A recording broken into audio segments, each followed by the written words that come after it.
ఏమనుకున్నా కానీ సరే బీఆర్ఎస్ కాంగ్రెస్ రెండు కూడా అధికారం లోపల ఉన్నటువంటి పార్టీ. బీజేపీ అధికారం లోపల లేదు, ఇప్పటిదాకా కూడా బీజేపీ అధికారం లోపల లేదు.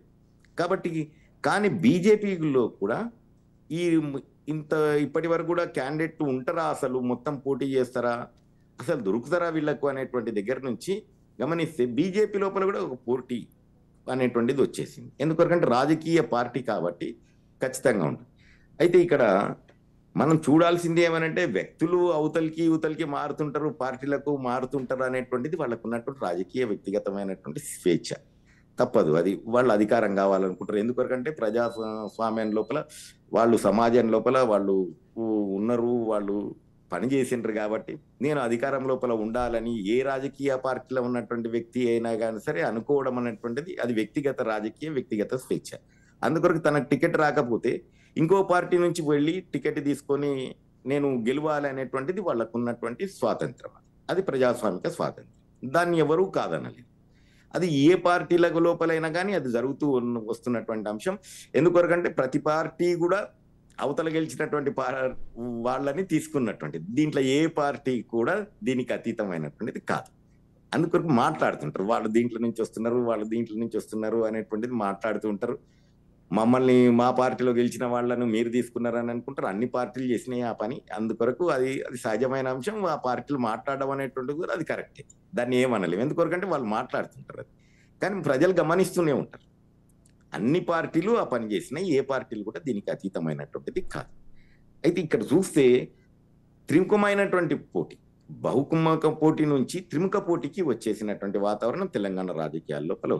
ఈ రోజున బీజేపీ లోపల కూడా క్యాండిడేట్ల మధ్యన ఒక నియోజకవర్గంలో పోటీ అనేటువంటి వాతావరణం వచ్చింది. ఇది మనం గమనించాల్సినటువంటి అంశం. ఒకప్పుడు నిలబడడానికి కూడా క్యాండిడేట్ లేనటువంటి పరిస్థితి లోపల ఉన్నటువంటి బీజేపీ కూడా అందరినీ ప్రకటించలేని దశకు వచ్చిందంటే మనం అర్థం చేసుకోవాల్సినటువంటిది ఏముంది అంటే, ఇక్కడ కూడా బీజేపీ ద్వారా అధికారం లోపలికి మేము రావాలనేటువంటి వ్యక్తులు అనేటువంటి వాళ్ళు తయారైనరు నియోజకవర్గాల లోపల అనేటువంటిది ఒక రకమైనటువంటి అంశం. ఇది మూడు పార్టీలు గమనించాల్సినటువంటి అవసరం ఉంటుంది. ఇక అధికారం లోపలికి రావడం అనేటువంటిది రెండు పార్టీల మధ్యన చాలా తీవ్రంగా ఉంటుంది. ఎందుకంటే కాంగ్రెస్ గతం లోపల అధికారం లోపల ఉన్నది, తర్వాత బీఆర్ఎస్ ఇప్పటి వరకు అధికారం 2 టర్మ్ల నుంచి అధికారం లోపల ఉంది. కాబట్టి వాటి మధ్య అధికారమైనటువంటి పోటీ ఉంటుంది. బీజేపీ నేను అధికారం లోపలికి వస్తాము అని చెప్తున్నా, దాని వెనక మాత్రం బీజేపీ యొక్క రాజకీయ స్థిరీకరణ అనేటువంటిది ఈ రోజున తెలంగాణ ప్రాంతం లోపల అయితే జరుగుతూ ఉంది. ఇది ఈ వాస్తవాన్ని మనమైతే కాదని. రైట్, వాసుదేవరావు గారు మీరేమంటారు? నిజంగానే ఇప్పుడు ఏదైతే పోటీలాగా ఉంది, ఇక్కడ ఒక పార్టీ నుంచి ఇంకొక పార్టీ లోపలికి మారడం అనేటువంటిది ఎన్నికల లోపల అభ్యర్థులకు ఉండేటువంటి రాజకీయ స్వేచ్ఛ అనుకున్నా, ఏముంటాయంటే రాజకీయాల లోపల ఒక రాజకీయ నిబద్ధత ఉంటది, తర్వాత అధికార ఆశావహం అనేటువంటిది ఉంటుంది. ఎందుకైనా సమాజం లోపల రాజకీయాలు అనేటువంటివి తోసివేయబడినటువంటివి. అందుకొరకు రాజకీయ నిబద్ధత, అధికార ఆశావహం, ఈ రెండు అంశాలు ప్రభావితం చేస్తుంటాయి. ఎట్లా ప్రభావితం చేస్తుంటే అది వ్యక్తుల యొక్క రాజకీయ ప్రవర్తనను బట్టి వాళ్ళు ఈ అంశం అనేటువంటిది నిర్ణయింపబడుతూ ఉంటుంది. అందుకొరకు యువతల టికెట్ రానప్పుడు, ఆ పార్టీ లోపల టికెట్ రానప్పుడు యువతల పార్టీకి వెళ్ళి టికెట్ తీసుకొని నేను గెలవాలనేటువంటి ప్రయత్నం వ్యక్తులు చేస్తారు. అది వ్యక్తులకు ఉండేటువంటి రాజకీయ స్వేచ్ఛ. ఓ సందర్భం లోపల అది వర్కౌట్ అవుతుంది, కొన్ని సందర్భాల లోపల వర్కౌట్ కాదు. ఇది రాజకీయాల లోపల వస్తున్నటువంటి అంశం. ఇది పెద్దగా విచిత్రమైనటువంటి అంశంగా మనం భావించాల్సినటువంటి అవసరం కూడా లేదు. ఎందుకంటే గత లోపల అన్ని ఎన్నికల లోపల కూడా ఇవి జరుగుతూ వస్తున్నాయి. ఒక పార్టీ లోపల ఉండి అప్పటిదాకా పార్టీ లోపల ఉండి ఎన్నికలు వచ్చిన వెంటనే ఇంకో పార్టీలకు పోయి టికెట్ తీసుకొని గెలిచిన వ్యక్తులు ఉన్నారు, ఓడిపోయిన వ్యక్తులు కూడా ఉన్నారు. ఈ వాతావరణం ఇది మారుతూనే ఉంటుంది, ఇది మాట్లాడుతూనే ఉంటుంది రాజకీయ పార్టీ. ఇదంతా దేని మీద ఆధారపడి ఉంటుంది అంటే రాజకీయ సంస్కృతి. మనం చూడాల్సింది ఏంటంటే రాజకీయాల లోపల రాజకీయాలు అనేటువంటి చాలా ఉన్నతమైనటువంటిది, ఈ సమాజాన్ని నిర్దేశించేటువంటి, రేపు వచ్చేటువంటి అధికారంలోకి వచ్చుకున్నటువంటి వాళ్ళు ఈ సమాజాన్ని నిర్దేశించేది ఉంటుంది, ఈ సమాజాన్ని ముందుకు తీసుకుపోయేది ఉంటుంది. సమాజం లోపల వస్తున్నటువంటి సమస్యలన్నింటిని సామాజిక సమస్యలను పరిష్కరించేటువంటివి రాజకీయాలు అంటే పచ్చిగా ఓటు, ఎన్నికలు, అధికారం మాత్రమే కాదు, సామాజిక సమస్యలను పరిష్కరించేటువంటి రాజకీయాలు చాలా ఉన్నతమైనటువంటిది. అందుకొరకు ప్రజాస్వామ్యం లోపల రాజకీయ పార్టీలు ఉంటాయి. ఆ రాజకీయ పార్టీలు తప్పనిసరిగా అవి అధికారం లోపలికి రావాల్సి ఉంటది. ఎందుకంటూ వాటికంటూ ఒక ఎజెండా ఉంటది. కానీ వెంకటేశ్వర శర్మ గారు మీరు అన్నట్టుగా ఉన్నతమైన రాజకీయాల ముఖ చిత్రం నేడు చాలా వరకు మారిపోయింది. ప్రజల సంక్షేమమే పరమావధిగా వెళ్లే పార్టీలు అలాంటి మేనిఫెస్టోలు ప్రకటించినా కూడా అర్హుల వరకు ఎంత రీచ్ అవుతున్నాయనేది మన రోజు వార్తల్లో చూస్తూనే ఉన్నాం, ఇది చేస్తున్నాం. రైట్ వెంకటేశ్వర శర్మ గారు. వాసుదేవ్ గారు మీరేమంటారు? ఇందాక మనకి శ్రీనివాస్ యాదవ్ గారు అన్నట్టుగా అభ్యర్థులు లేరు, ఎవరైతే మా పార్టీ నుంచి ఫిరాయింపుదారులు వస్తున్నారో వాళ్ళని చూసుకొని వాళ్ళని గ్యాదర్ చేసుకొని మీరు టికెట్లు ఇస్తున్నారు అని ఒక వ్యాఖ్య చేశారు. సో దీనికి సంబంధించి వాసుదేవ్ గారు నిజంగానే అభ్యర్థులు లేరా? అండ్ ఇంకొక విషయం, నిజంగానే మీరు ప్రకటించిన ఫస్ట్ లిస్ట్ లో 5 మెంబర్స్ ఎవరైతే మేజర్ పీపుల్ ని మీరు ప్రకటించారో అందులో కూడా అదే పార్టీ నుంచి వచ్చిన ఈటెల రాజేంద్ర గారు కూడా ఉన్నారు. అండ్ కేసీఆర్ మీద పోటీకి ఆయన్నే మీరు తింపారు. అంటే డైరెక్ట్ బీజేపీ నేత ఎవరు ఆయన్ని ఎదుర్కొనే తరీకా లేదా, లేదా అక్కడ కూడా మీ స్ట్రాటజీ ఏంటి? రెండు విషయాలు. ఒకటి, ఫస్ట్ మొట్టమొదటిగా భారతీయ బీఆర్ఎస్ అంటే ఉరఫ్ టిఆర్ఎస్ ఏదైతే ఉందో, టిఆర్ఎస్ అలియాస్ బీఆర్ఎస్ ఏదైతే ఉందో, ఒక్క విషయం ముందు వాళ్ళు సమాధానం చెప్పాల్సిన అవసరం ఉంది. ఈ రాష్ట్రాన్ని బంగారు తెలంగాణ చేశాను, ప్రతి ఇంటికి ఒక ఉద్యోగం ఇచ్చాను, ప్రతి ఇంటికి 3 ఎకరాల భూమి ఇచ్చాను, ప్రతి ఇంటికి నల్లాకు నీళ్లు ఇచ్చాను, ఈ మొత్తం కూడా అధినాయకుడు కేసీఆర్ గారు చలవే మొత్తం ఆయన చేతిలో ఉన్నప్పుడు ఆయన 2 చోట్ల నుంచి ఎందుకు పోటీ చేసినా ఒక సమాధానం చెప్పాలి. ఫస్ట్ మీ ఇష్టం, ఎక్కడి నుంచైనా పోటీ చేయొచ్చు, గజ్వేల్ నుంచి చేయొచ్చు, ఇంకోటి చేయొచ్చు, ఖమ్మం నుంచి కూడా చేయొచ్చు. మరి 2 చోట్ల పోటీ చేసిన అవసరం ఏముంది? అది అసలు మీకు అంత నమ్మకం ఉండి మీరు అంత నిజంగా మీరు ఈ రాష్ట్రాన్ని బంగారు తెలంగాణ మార్చేస్తే 2 చోట్ల పోటీ చేసి ప్రజాధనం ఎందుకు మీరు వృధా చేయాలనుకుంటున్నారు? మొట్టమొదటి సమాధానం చెప్పాలి. రెండోది, మీరు ఇంకో క్వశ్చన్ ఏంటమ్మా? రెండోది నేను రైట్, ఈటెల రాజేందర్ గారిని డైరెక్ట్ గా కేసీఆర్ మీద పోటీకి డైరెక్ట్ బీజేపీ నేత ఈటెల రాజేందర్ గారు, మరి మీరు అంటే ఈ మధ్య చాలా సార్లు మనం చాలా సార్లు చూసాం, ఒక వీడియోలు వచ్చాయన్నమాట. అసలు మొత్తం ఉద్యమకాలం నుంచి, ఉద్యమాలు పెట్టిన కాడి నుంచి కేసీఆర్ గారితో పనిచేసిన వాళ్ళు ఎంతమంది దగా అయిపోయారు, ఎంతమంది మోసగిన పడ్డారు, ఎంతమంది అనామకులుగా తయారు చేశాడు అనేది ఒక వీడియో, ఒక 30-40 మంది పెద్ద మనుషులు అని మనం చూసి, మీకు కూడా కావాలి, మీరు చూసే ఉంటారు.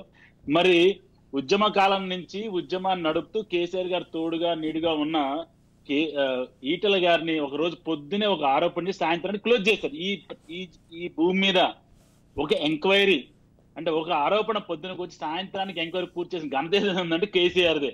ఎందుకంటే 20,000 కోట్ల నుంచి 1,30,000 కోట్లు కాళేశ్వరం ఎలా తీసుకెళ్లారు, ఈటెల రాజేందర్ గారి మీద పొద్దున పూట ఆరోపణ వచ్చింది, సాయంత్రానికి ఎంక్వైరీ అయిపోయింది, ఆర్డీఓ రిపోర్ట్ ఇచ్చేసాడు, సాయంత్రం భర్తనం కూడా చేశారు. ఆయనకి చేసిన మోసం, ఈ రాష్ట్రానికి చేసిన మోసం ఎండగడుతూ, మరి నాకు మించిన దేశకి నేత లేరన్నారు కాబట్టి మా దగ్గర దేశకి నేత అవసరంలే, మా రాష్ట్ర నేతలు చాలు అని చెప్పి మేము ఈటెల రాజేందర్ పెట్టాం. మాకు దేశకి నేత వచ్చి కేసీఆర్ మీద పోటీ చేయాల్సిన అవసరం లేదు కాబట్టి మా రాష్ట్రకి నేత ఎవరైతే ఉన్నారో ఈటెల రాజేందర్ గారు, మా ఎలక్షన్ కమిటీ యొక్క చైర్మన్ ఎవరైతే ఉన్నారో వారు చాలని చెప్పి మరి ఈటెల గారి మీద మనం అంటే కేసీఆర్ గారి మీద పోటీ చేయడం జరిగింది. ఇక ప్రజలు నిర్ణయిస్తారు, బంగారు తెలంగాణ చేశారా, బంగారు కుటుంబం అయిందా, లేకపోతే ఉన్న 4గురికి ఉద్యోగాలు వచ్చినాయి, ఉద్యోగాలు పోతే వెంటనే దొడ్డిదారిని ఏ విధంగా మరి వారి యొక్క ఆడబిడ్డకి దొడ్డిదారిని ఎట్లా ఎమ్మెల్సీ వెంటనే చేసి, ఎందుకంటే అధికారం లేకపోతే వీళ్ళు ఉండలేరు. ఇప్పుడు ప్రజలకు తీర్పు ఇచ్చారు, నాకు 5 సంవత్సరాలు ఇంట్లో ఉండమన్నారు, మనం చేసిన గొప్ప పనికి వద్దమ్మా చాలమ్మా నువ్వు 5 సంవత్సరాలు ఇంట్లో ఉండంటే ఏం పోయా, నీకు మంచి తండ్రి సీఎంఏ, కొడుకు అన్న మినిస్టరే, బావ మినిస్టరే, మామ అందరూ ఉండదు, నీ ఒక్కదానికి ప్రజలను తిరస్కరిస్తే దాన్ని తట్టుకోలేని పరిస్థితిలో వెంటనే దొడ్డిదారిని ఎమ్మెల్సీ చేసిన పరిస్థితి ఒక బీఆర్ఎస్ పరిస్థితి. తర్వాత వారు చెప్పిన విధంగా బీఆర్ఎస్ లో ఆ నలుగురు తప్పితే ఇంకెవరికైనా మా శ్రీనివాస్ యాదవ్ గారు కావచ్చు, ఇంకోటి ఎవరైనా నిజంగా అర్హత ఉన్నా కూడా ఎవరికైనా ఈ రాష్ట్రంలో సీఎం అయ్యే అవకాశం ఉందా? కేటీఆర్ గారి తర్వాత కేటీఆర్ అని చెప్పి వారే కేటీఆర్ గారి తర్వాత హిమాంశు గారు వస్తారు, మరి ఇంకెవరు వస్తారో తెలియదు మనకి. అది తప్పించి ధైర్యంగా చెప్పండి. అసలు అంటే బీఆర్ఎస్ లో రేపు కేటీఆర్ కంటే మించిన నేత లేరని వాళ్ళు చెప్తున్నాం. ఒకటే కుటుంబానికి సంబంధించిన నేతలు తప్పితే వేరే కుటుంబ సంబంధించిన నేతలకి ఈ రాష్ట్రాన్ని పరిపాలించే అర్హత టిఆర్ఎస్ అలియాస్ బీఆర్ఎస్ అంటే ఒకప్పుడు మనం చూస్తే హోరెత్తి టిఆర్ఎస్ సభలో జై తెలంగాణ జై తెలంగాణ జై తెలంగాణ హోరెత్తి నినాదాలు. ఈ రోజున ఎక్కడ పోయిందమ్మా తెలంగాణ? నాకు అర్థం కావట్లేదు. నువ్వు పుట్టిందే తెలంగాణ ఒక నినాదంతో పుట్టి దాని పేరు మార్చుకొని, తప్పు లేదు, మీరు జాతీయ నాయకులు అవ్వండి, మేం తప్పు. ప్రతి రాజకీయ పార్టీకి రాష్ట్ర స్థాయి నుంచి దేశ స్థాయికి వెళ్ళొచ్చు, ఇంకా అవసరమైతే మీరు ప్రపంచ స్థాయి కూడా వెళ్ళొచ్చు. అదే అవకాశం ఉంటే, రాజ్యాంగంలో అవకాశం ఉంటే ఇతర దేశాలు కూడా పోటీ చేసి, దానికి ఎవరు కాదనట్లేదు. కానీ నీకు ఏదైతే భిక్ష పెట్టిందో, నీకు ఏదైతే అధికారం చేతబట్టిందో, నీకు ఏదైతే డబ్బులు ఇచ్చి ఈ రోజు నిన్ను ప్రగల్భాలు పలికే పరిస్థితికి వచ్చిందో, ఆ తల్లిని మర్చిపోయి జై తెలంగాణ అంటానికి ఎంత బాధని నాకు అర్థం కావట్లే. కొడుకు కలెక్టర్ అయినా, ఐఏఎస్ అయినా, ఐపీఎస్ అయినా తల్లి పాదాలకి నమస్కారం పెడతారు. వీళ్ళు మరి తెలంగాణ జై అంటే ఏంటో నాకు అర్థం కావట్లేదు. జై అని చెప్పాలంటే బాధపడుతున్నారంటే అర్థం కావట్లే. దానికి ఏ విధంగా నష్టం వస్తున్నారు? ఎందుకంటే నిన్న మొన్నటి దాకా తిట్టిపోసారు ఆంధ్రుల్ని. మరి మొత్తం మీరు ఇచ్చిన ప్రాజెక్టులన్నీ ఆంధ్ర వాళ్ళకి ఇచ్చారు, కాంట్రాక్టులన్నీ ఆంధ్ర వాళ్ళ దగ్గరే ఉన్నాయి. కొన్ని వచ్చిన తర్వాత మార్చారా మీరు? వచ్చి కొత్తగా ఇచ్చిన కాంట్రాక్టులను మీరు తెలంగాణలోకి ఇచ్చారా? అది ఇవ్వలే. మరి ఈ విధంగా వాళ్ళ యొక్క పరిపాలన పెట్టుకొని ఎక్కడైతే అభ్యర్థులు జంప్ అయిపోతారు. ఇంకొకటి, అసలు మీకు నేచురల్ గా అంటే నేటివ్ గా మీకు సొంత కార్యకర్తలు ఎక్కడున్నారు, మీకు సొంత నాయకులు ఎక్కడున్నారు? మొత్తం అరుగు తెచ్చుకున్న వాళ్ళు అడాప్టెడ్ సన్సే కదా. సొంత పిల్లలు లేరు బీఆర్ఎస్ కి. మొత్తం అరుగు తెచ్చిన వాళ్ళు, లేకపోతే ఇప్పుడు మీరు గమనిస్తే ముఖ్యంగా వారి దగ్గర ఉన్న మంత్రులు ఏ పార్టీలు, ఎంతమంది పార్టీలు ఆ సొంత పార్టీ నుంచి అంటే ఉద్యమం నుంచి వాళ్ళతో పనిచేసి కేసీఆర్ గారితో వచ్చింది ఎంతమంది ఉన్నారండి? లిస్ట్ తీయండి మొత్తం. అసలు ఒక పక్క పేర్లు, ఒక పక్క పాత పార్టీలు రాస్తే సొంత మనుషులు లేరు. అంత ఇప్పుడు పిల్లలు లేకపోతే అరుగు తెచ్చుకుంటా దత్తత తెచ్చుకునే పరిస్థితి బీఆర్ఎస్ ది. తర్వాత ఈ రోజున 30 లక్షల యొక్క యువకుల యొక్క మరి వాళ్ళ ఉసురు మాత్రం ఊరికే బీఆర్ఎస్ కి పోదు. అసలు పార్టీ ఎట్లొచ్చిందండి? 1200 అంటే ఈ తెలంగాణ రాష్ట్రం తెచ్చుకుంది 1200 యువకుల బలిదానంలో వచ్చిన పార్టీ ఇది.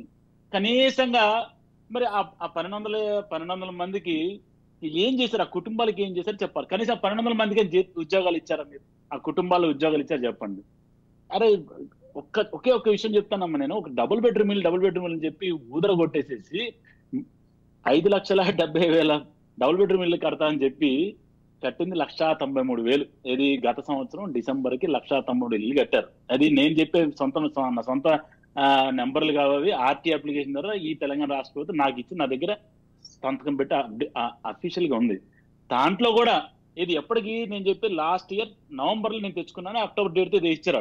అప్పటికి కట్టి రెడీగా ఉన్నాయి. ఆ రోజు నుంచి మొన్నటి దాకా అంటే ఒక 2 నెలల క్రితం వరకు ఒక్క డబుల్ బెడ్రూమ్ ఇచ్చిన పాపాన్ని పోలే. ఎలక్షన్లు వస్తున్నాయి, చాలా స్పష్టంగా దాన నాగేంద్ర గారు కావచ్చు, మా ఖమ్మం జిల్లా అధ్యక్షుడు కావచ్చు, వాళ్ళు ఏం చెప్తున్నారు? జెండా పట్టినోడికే మన స్కీములు, మన కార్యకర్తలకే స్కీములు, ఓట్ అని చెప్పి చాలా స్పష్టంగా చెప్తూ ఇప్పుడు కూడా వాసుదేవరావు గారు ఈ 1,00,000 ఇల్లు ఇంకా ఇవ్వలేదమ్మా. ఇంకా 1,00,000 ఇల్లు, దాదాపు 1,00,000 ఇల్లు కాదని చెప్పే దమ్ముంటే చెప్పండి. ఇప్పుడు కూడా ఇంకా పంచలే. మనం ఒక ఇల్లు కట్టుకుంటే మనం సగటు మనిషి ఏం చేస్తా అంటే ఎప్పుడు అయిపోతుంది ఇప్పుడు తొందరగా మనం గృహప్రవేశం చేద్దాం అనుకుంటాం కదా.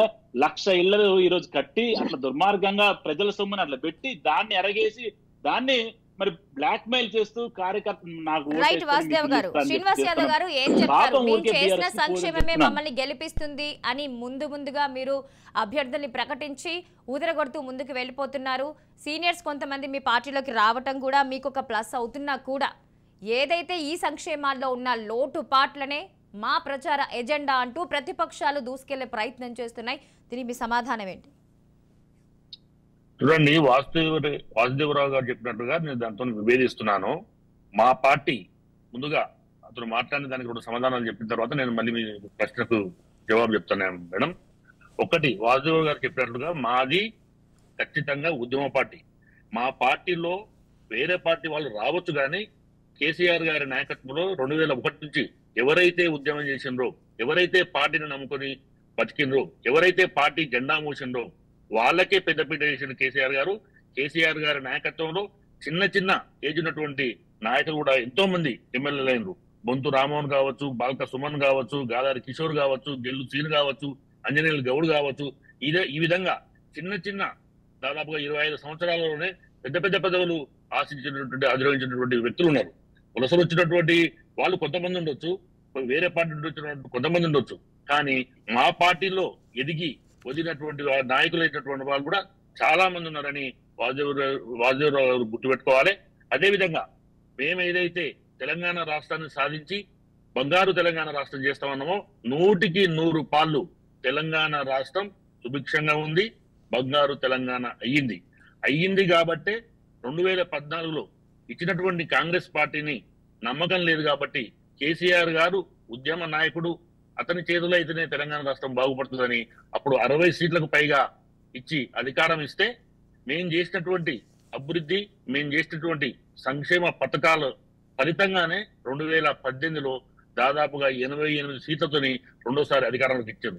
అధికారంలోకి ఇచ్చిన వెంబడి మళ్ళీ మేము పరిపాలన సుభిక్షంగా ఉండాలి, తెలంగాణ రాష్ట్రం ఇంకా గ్రామీణ ఆర్థిక వ్యవస్థ బాగుపడాలని బీసీ కులాలను, చిన్నజాతి కులాలను, గ్రామంలో ఉన్నటువంటి అందరినీ పేదరికాన్ని నిర్మూలించి మళ్ళీ 2018 నుంచి ఇప్పటి వరకు కూడా మంచి సుపరిపాలన అందించడం కాబట్టి రాబోయే రోజుల్లో మా యొక్క సీఎం గారు చెప్పినట్టుగా 100కు పైగా బీఆర్ఎస్ పార్టీ సీట్లు సాధించి ముచ్చటగా 3వసారి కూడా ముఖ్యమంత్రిగా పదవి చేపడతారని తెలియజేస్తున్నాను. చెప్పండి మేడం, ఇప్పుడు మీ క్వశ్చన్ ఒకసారి చెప్పరా? ఒక ప్రశ్న ఒక ప్రశ్న అడిగాను శ్రీనివాస్ యాదవ్ గారిని. చెప్పండి. 2 చోట్ల ఎందుకు పోటీ చేస్తున్నారు కేసీఆర్ గారు? 2 చోట్ల ఎందుకు పోటీ చేస్తున్నారు? దానికి కూడా నేను సమాధానం చెప్తానండి. మా పార్టీ రాజకీయ పార్టీ, మాకు ఎన్నో ఎత్తుగడలు ఉంటాయి. ఇది ఎన్నికల స్ట్రాటజీ. 2 చోట్ల పోటీ చేయాలా స్ట్రాటజీ అడుగుతున్నాం అన్న, ఆ స్ట్రాటజీ అడుగుతున్నాం.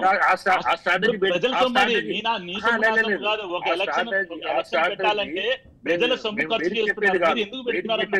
రాజీవ్ గాంధీ, రాహుల్ గాంధీ కూడా అట్లే చేశారు. మీరు మా యొక్క చిత్రత మాకు ఆ ఎత్తుగడ అడుగుతున్నాం మేము, తెలుసుకుందాం మీ స్టాండ్ తెలుసుకుందాం. చెప్పేది కాదు కదా, మేము మీకు చెప్తే ముందు పెట్టేది కాదు కదా. ఆ ఎత్తుగడలో భాగంగా రేపు పొద్దున 2 చోట్ల మంచిగా కోరుకుందాం, చెడు కోరుకోవాలా? 2 చోట్ల గెలిచి ఏం చేస్తారన్నా? 2 చోట్ల గెలిచా అదండి. 2 చోట్ల గెలవడానికి చేస్తారన్నా? మంచిగా కోరుకుంటే నేను చెడు కోరుకోవాలి. భారతీయ జనతా దాని గురించి నేను మా బీఆర్ఎస్ పార్టీ ఇంటర్నల్ ఇష్యూస్ మేము బయట మాట్లాడకూడదు. అది ఎన్నికల స్ట్రాటజీ. మా యొక్క రాజకీయ పుయ్యంలో భాగంగా ఆ 2 సీట్లు పోటీ చేస్తారు కేసీఆర్. 2 చోట్ల గెలిస్తే ఓటు రిజైన్ చేస్తారు కదా. దాని గురించి హరీష్ గారు కడతారా? డబ్బులు కవిత గారు కడతారు? స్ట్రాటజీ నేను మీ ముందు గానీ ఇక్కడ పత్రిక ముందు గానీ 2 చోట్ల గెలిస్తే రిజైన్ చేస్తారు కదా. రెండిట్లో పోటీ చేస్తున్నాం. 100కి 100% అది ఎన్నికల భాగంలో బయటికి చెప్పకూడదు. సంధ్య గారు మీ వాయిస్ మ్యూట్ లో ఉంది, మీరు మాట్లాడండి సంధ్య గారు. ఇప్పుడు వాళ్ళు చెప్తున్నారు కదన్నా, ఇప్పుడు పాపం 2 చోట్ల పోటీ చేస్తున్నాము అంటున్నారు కదా. పాపం ఒకవేళ 2 చోట్ల గెలిచింది అనుకో, వాళ్ళ ఇంట్లోని ఇప్పుడు ప్రచారానికి వాళ్ళ ఇంట్లో నుంచి అయితే బెటర్ కదా, ప్రజల సొమ్మే కదా. ఒకవేళ 2 దగ్గర ఓడిపోతే 2 దగ్గర గెలిచింది అనుకోండి, ఒక సైడ్ అయితే రాజీనామా, ఒక సైడ్ అయితే మళ్ళీ ఎవరో ఒకరిని అభ్యర్థిని నిలబెట్టాలంటే ఆల్రెడీ కేటీఆర్ గారికి సిరిసిల్ల ఉంది, సిద్దిపేట హరీష్ రావు గారు ఉన్నారు, కేసీఆర్ గజ్వెల్ల లేకపోతే ఇదా ఒకవేళ ఉన్నారనుకో, మిగిలింది ఎవరండి? ఏక్ నిరంజన్. సంజయ్ మేడం గారు, మీరు కూడా కుటుంబ పాలన గురించి మాట్లాడుతున్నారండి. 70 సంవత్సరాల కాంగ్రెస్ పార్టీ చేసిందే కుటుంబ పాలన అండి. నెహ్రూ గారి నుంచి ఈ రోజు ప్రియాంక గాంధీ వరకు అండి. నెహ్రూ గారి నుంచి ప్రియాంక గాంధీ వరకు అండి. మనం చూసినాం, రాజీవ్ గాంధీని చూసినాం, సోనియా గాంధీని చూసినాం, తర్వాత రాహుల్ గాంధీని చూసినాం, ప్రియాంక గాంధీని చూసినాం. మీ కాంగ్రెస్ పార్టీ వాళ్ళు కూడా కుటుంబ పాలన గురించి మాట్లాడతారండి. మీరు ప్లీజ్ అండి, మీరు మాట్లాడినంత సేపు మీరు మాట్లాడదండి. కుటుంబ పాలన నలుగురు గురించి మాట్లాడితే నేను మాట్లాడుతున్నానండి. కాంగ్రెస్ పార్టీకి ఆయన అయితే కాకేలేదు కదండి కుటుంబ పాలన మాట్లాడేది. ఈవెన్ బీజేపీకి లేదు, కాంగ్రెస్ పార్టీకి లేదండి కుటుంబ పాలన గురించి మాట్లాడేది. ఇక్కడ వాళ్ళు మా దగ్గర మాట్లాడండి మేడం, మాట్లాడండి. బీఆర్ఎస్ కి బీజేపీకి మనకి అవకాశం వచ్చినప్పుడు మీరు చెప్పిన అన్ని నేను ఇక్కడ రాసుకున్నాను. నేను మధ్యలో రాను, ఎందుకంటే అది సంస్కారం. మనము తెలంగాణ ప్రజలు కోట్ల మంది చూస్తున్నారు. ఒక్క నిమిషం అన్నా, నేను అనేది ఏంటంటే నా ఉద్దేశం నేను చెప్పిన తర్వాత మీరు కౌంటర్ ఇవ్వండి, నేను తప్పనట్లేదు. తెలంగాణ ప్రజలు అనుకుంటున్నారు అక్కడ ఏమన్నా కామారెడ్డిలో గంప గోవర్ధన్ వచ్చి పోటీ చేస్తాడా? చేయరు. చూడండి, అంటే అది రాజకీయ వ్యూహంలో ఒక భాగం, బిడ్డ కోసం త్యాగం అన్నమాట. ముందే ఇప్పుడు కవితకి ఇచ్చిరనుకో టికెట్, కుటుంబం మొత్తం ఇచ్చిండ్రు అని చెప్పేసి, అంటే ఇదంతా ప్రతి వాళ్ళకి తెలుసన్నా. దాని గురించి మీరంతా తెలంగాణ ప్రజలు పిచ్చోళ్ళు గారు. ఎప్పుడైనా ఒక గుర్తు పెట్టుకోండి, మేమంతా తెల్లగా పెట్టినాం, మేము అన్ని బాగా చేస్తున్నాం అన్నారు. నేను ఒకటి అడుగుతున్నా, మీకు బీఆర్ఎస్ పార్టీ ఇప్పుడు తెలంగాణ టిఆర్ఎస్ పార్టీ నుంచి బీఆర్ఎస్ పార్టీ పోయినప్పుడే మీ పతనం అంతమైంది. ఎందుకంటే తెలంగాణ సెంటిమెంట్ తోని ప్రజల గుండెల మీద కొట్టిరు. మీరు ఎందుకు కొట్టిరు? ఏం చేసిండ్రు? వాళ్ళకి ఏమి ఇచ్చిండ్రు? 40 లక్షల పెన్షన్లు పెండింగ్ ఉన్నాయి, ఎందుకు ఇవ్వలేదు? 10 సంవత్సరాల అధికారంలో ఉన్నారు, ఎందుకు ఇవ్వలే? ఎవడాపిండి మిమ్మల్ని?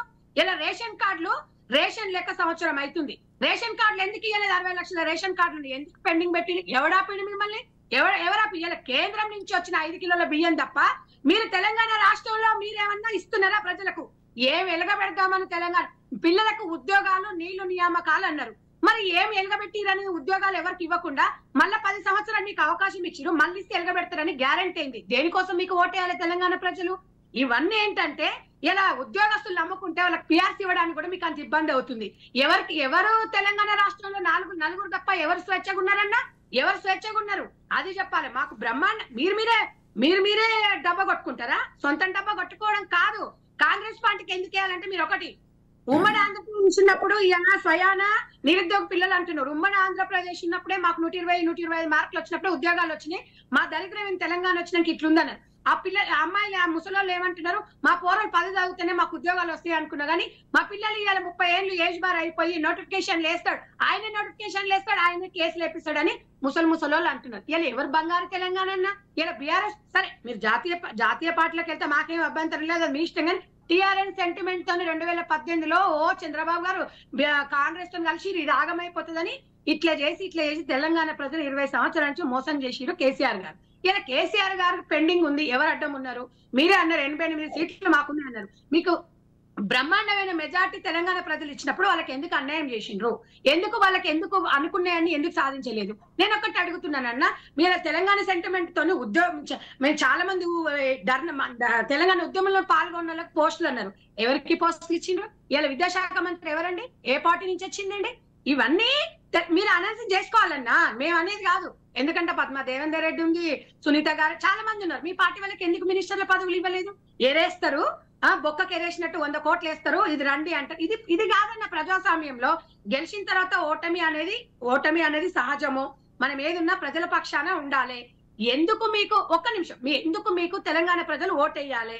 మీరు ఇవాళ వాళ్ళకి ఇస్తారన్న పెన్షన్ కార్డులు కానీ ఇది కానీ వాళ్ళు మినిమం అడిగినరు.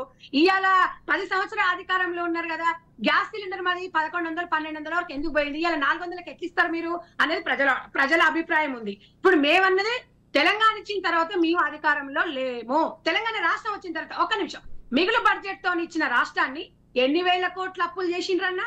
ఎవరికి? తెలంగాణ ప్రజలకి ఇచ్చేవన్నా మీరు అప్పులు చేశారా? ఎవరి సొమ్ము? రాజుల సొమ్ము రాళ్లపాలు ఎవడెవడు తిన్నాడు? ఇలా తెలంగాణ ప్రజలు మభ్య పెట్టేసి మళ్ళీ మేము ఓటు వేస్తున్నాం కేసీఆర్ చూసి బొమ్మను చూసి అంటే అట్లాంటి రోజులు చెల్లిపోయినాయి అన్న కాలం. బొమ్మను చూసేసేది.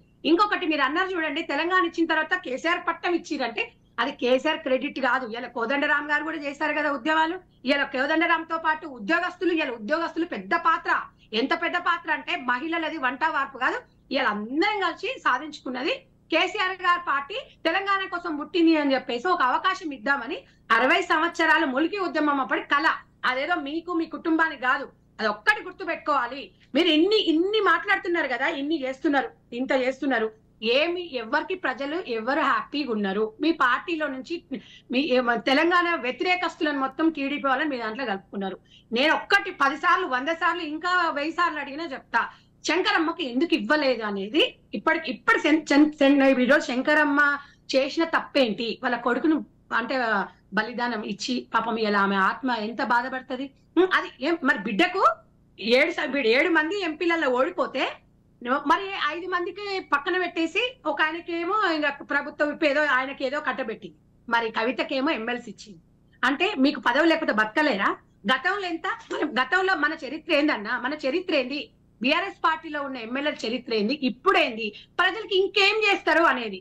నేను అనేది ఏంటంటే ప్రజలలో అపోహలు ఉన్నాయి, అవి తీర్చాలి. ఇంకొకటి, మీరు అధికారంలో ఉన్నారు, మేము ప్రతిపక్షంలో ఉన్నప్పుడు మేము ఎందుకు మాట్లాడి మీరు స్వీకరించాలి. మీరు టెన్షన్ పడద్దు, తొందర పడొద్దు. ప్రతిపక్షం ఎండగట్టినప్పుడు దాన్ని మీరు స్వీకరించాలి. తొందరపాటు ఎందుకు? మీరు ఈ రకంగా ఉంది కదా, దేనికోసం ఓట్లు వేయాలి తెలంగాణ ప్రజలు అడుగుతున్నారు. ఉద్యోగస్తులను ఎందుకు ఉద్యోగాలు ఇవ్వలేదు? మీ ఇంటికెళ్ళి ఏమైనా తెచ్చిస్తురా? వచ్చింది పిల్లలు నీళ్లు నియామకాలంటే ఇలా నీళ్ళ పరిస్థితి ఎట్లుంది మీరు చూసిండు కదా. కాళేశ్వరం ప్రాజెక్టు ఒక ఎర్రవెల్లికి తప్ప ఒక 10 గ్లాసుల నీళ్లు కూడా అదనంగా ఇవ్వడానికి పోయింది లేదు. ఇవాళ దాని పరిస్థితి ఏముంది? ఇవన్నీ తెలంగాణ ప్రజలలో మేము తీసుకెళ్లిపోతాం. తెలంగాణ కేసీఆర్ వచ్చినాక ఎట్లా ఉంది, కేసీఆర్ కుటుంబం ఎట్లా పాలన ఉంది, కాంగ్రెస్ ఉన్నప్పుడు ఎట్లా ఉంది, రైట్ సంజయ్ గారు. మనం వెంకటేశ్వర శర్మ గారితో మాట్లాడదాం. శర్మ గారు, మీరు ఇంతకు ముందు అన్నట్టుగా త్రిముఖ పోటీ అయితే నెలకొంది తెలంగాణలో అన్నారు, కానీ అది ద్విముఖ పోటీ లాగే కనిపిస్తోంది. బీజేపీ బీఆర్ఎస్ కి ఒక సేఫ్ గార్డ్ లాగా పనిచేస్తుంది అనుకోవచ్చా? ఎందుకంటే బీఆర్ఎస్ మీద వచ్చిన వ్యతిరేక ఓట్లన్నీ కూడా కాంగ్రెస్ కి మాత్రమే పోలయ్యే అవకాశం ఉన్న నేపథ్యంలోనే బీఆర్ఎస్ కంప్లీట్ గా కాంగ్రెస్ ని టార్గెట్ చేస్తున్నట్టుగా ప్రతి సభలోనూ బహిరంగ సభలోనూ చెప్తోంది. ఎక్కడ బీజేపీని వ్యతిరేకిస్తున్నట్టుగా కనిపించట్లేదు. At the same time BJP కూడా పక్కా వ్యతిరేకి అని అనుకున్నా కూడా బీజేపీ వల్ల ఓట్లు చీలే అవకాశం ఉంది. అంటే పూర్తి మెజార్టీ ఏదైతే ఉందో కంప్లీట్ వ్యతిరేక ఓట్లన్నీ కూడా కాంగ్రెస్ కి కాకుండా, సో ప్రధానమైన ఆప్షన్ మన ఎదుట అంటే రెండే ఉన్నప్పుడు జనాలు ఏదో ఒకటి మాత్రమే ఎంచుకుంటారు, either that one or this one. రెండు లేదు అని అనుకున్నప్పుడు ఇంకొకటి ఆప్షనల్ గా బీజేపీ ఉంది అని అనుకున్నప్పుడు పూర్తి మెజార్టీ కాంగ్రెస్ కి రాకుండా ఇక్కడ ఒక స్ట్రాటజీ బీఆర్ఎస్ ప్రయత్నిస్తోంది అనుకోవాలా? మేడం, బీజేపీకి ఉన్నటువంటి ఒక ఏమి అని అంటే బీజేపీకి అధికార ఒత్తిడి లేదు. గమ్మతైన అంశం ఏమంటే ఇప్పుడు అధికార ఒత్తిడి, అధికారం లోపలికి రావాలనేటువంటి ఒక పెద్ద ప్రెషరు అటు బీఆర్ఎస్ కు ఉంది, కాంగ్రెస్ కు ఉంది. బీజేపీ ఎన్నికల లోపల ఉంది కాబట్టి మేము అధికారం లోపలికి వస్తాం, మేము గెలుస్తామని మాట్లాడడం అనేటువంటి వాళ్ళకు ఉన్నటువంటి స్వేచ్ఛ, అది మాట్లాడొచ్చు, అది దాన్ని ఎవరం తప్పు పట్టలేము. అది కాదు. ఎందుకంటే ఎన్నికల లోపల పోటీ చేసేటువంటి వాళ్ళు ఎవరైనా కానీ అధికారం లోపలికి వస్తారు అంటారు. ఎవరైనా రావచ్చు. ఇది ప్రజలు చేసినటువంటి ఓట్ల వలన ఎవరు అధికారంలోకి వస్తారు అనేటువంటిది ఆ బ్యాలెట్ బాక్సులు నిర్ణయిస్తాయి. అన్ని రాజకీయ పార్టీలు మేము వస్తున్నామనే చెప్తాయి, బ్యాలెట్ బాక్సులు నిర్ణయిస్తాయి.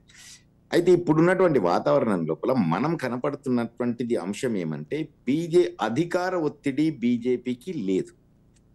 ఎందుకంటే అది ఇంతకుముందు అధికారం లోపల లేదు.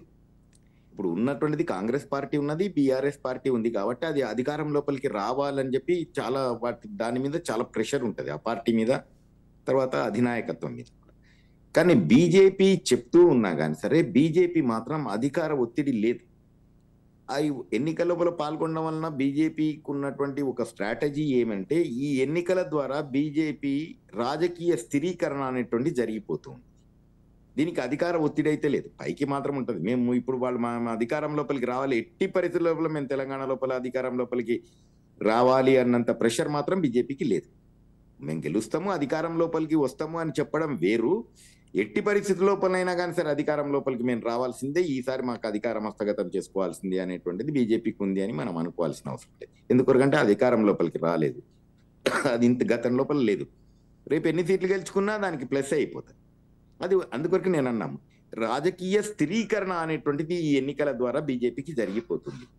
ఆ రాజకీయ స్థిరీకరణ జరుగుతూ ఉన్నది అనేటువంటి దానికి మనకు కనపడుతున్నది ఏమి అని అంటే అంశం, బీజేపీకి అభ్యర్థులే లేరు అనేటువంటి ఒక దశ నుంచి బీజేపీకి అభ్యర్థుల యొక్క పోటీ నియోజకవర్గాలకు ఆ దశకు చేరుకుంది, అక్కడి దాకా వచ్చింది. గతం లోపల వాళ్ళ అధికారంలో లోపల లేరు, బీజేపీ లేదు కాబట్టి దానికి అధికారం అనేటువంటిది ఒత్తిడి ఉండదు. అధికారం లోపలికి రావాలని కోరుకుంటారు, అధికారం లోపలికి రావచ్చు, అది ఎన్నికలు తర్వాత ప్రజలు నిర్ణయిస్తుంది, కాలం నిర్ణయిస్తుంది. కానీ అధికార ఒత్తిడి మాత్రం ఈ రెండు పార్టీలకు ఉంది. ఇక ఓటు బ్యాంకు చీలడం అనేటువంటిది అది మామూలు అయినటువంటి అంశమే. అంటే ప్రజలు ఏదైతే రాజకీయ పార్టీకి ఎన్నుకుంటారు, వాళ్ళు మేము ఈ పార్టీకి ఓటేయాలి, ఆ పార్టీకి ఓటేయాలి అని ప్రజలు డిసైడ్ అయిపోతారు. చీలిపోవడం అనేటువంటిది మనం అనుకుంటున్నటువంటి ఒక భావన. అయితే ఇక్కడ ఆ ఓట్లు అనేటువంటిది పక్కదారి పట్టడం అనేటువంటిది అక్కడ ఉన్నటువంటి రాజకీయ పార్టీలతో పాటు వ్యక్తులను బట్టి కూడా నిర్ణయింపబడుతూ ఉంటుంది. ఎవరైతే ఎన్నికల లోపల పోటీ చేస్తున్నారు, మనం ఇంతకు ముందు అని అనుకున్నట్టుగా ఇక్కడ మాటల సందర్భం లోపల వచ్చినాయి ఉద్యమము, రాజకీయం. ఒకటి మేడం, మనం గమనిస్తే ఏముందంటే భారత స్వాతంత్రోద్యమ పోరాటం లోపల కాంగ్రెస్ పార్టీ చేసింది, స్వాతంత్రోద్యమం అందరూ చేసిండ్రు. అందరూ చేసినంత మాత్రాన అది మొత్తంగా కూడా ఒక కాంగ్రెస్ పార్టీకే ఓన్ కాదు. తెలంగాణ ఉద్యమం అనేటువంటిది అందరూ చేసిండ్రు. ఉద్యమం వేరు, రాజకీయం వేరు, రాజకీయ పార్టీ వేరు. ఇవి రెండు కూడా కలగాపులగమైంది. అయితే ఉద్యమం మేమే చేసినామని చెప్పుకునేటువంటి హక్కు వాటికి ఉంటది, కాదని దాన్ని ఏమనలే. కానీ కలగాపులంగా చూడాల్సినటువంటి ఇది అవసరం ఉండదు. రైట్ తర్వాత వెంకటేశ్వర శర్మ గారు. రైట్ ఒక అండి. నిమిషం. వ్యక్తులు రైట్. పార్టీలు మారడం అనేటువంటిది వాళ్ళ యొక్క వ్యక్తిగత రాజకీయ ప్రవర్తన వలన రాజకీయ పరాయీకరణ అనేటువంటిది జరుగుతుంటది. ఇది రాజకీయ సంస్కృతిని ప్రభావితం చేస్తూ ఉంటది. ఇది రాజకీయాలు ఉన్నంత వరకు ప్రజాస్వామ్యం లోపల జరుగుతూనే ఉంటది. రైట్ ఇది ఈ అండి. 2 అంశాలు కూడా వ్యక్తి యొక్క రాజకీయ నిబద్ధత, అధికార ఆశావహం అనేటువంటి 2 అంశాల మీదనే వ్యక్తులు పార్టీలు మారడం, అదే పార్టీ లోపల ఉండడం అనేటువంటి జరుగుతూ ఉంటది. ఇది Right. ప్రజాస్వామ్యం లోపల ఉన్నటువంటి. థ్యాంక్ యూ సో మచ్ అండి వెంకటేశ్వర శర్మ గారు, వాసుదేవ్ గారు, అదేవిధంగా సంధ్య గారు అండ్ శ్రీనివాస్ యాదవ్ గారు. Thank you so much morning analysis లో పార్టిసిపేట్ చేసినందుకు. థ్యాంక్స్ అండి. సో ఇది ఇవాల్టి మార్నింగ్ అనాలిసిస్. ఒక షార్ట్ బ్రేక్ తర్వాత బ్రేక్ఫాస్ట్ బ్రేకింగ్ న్యూస్ తో మళ్ళీ కలుద్దాం. Stay tuned.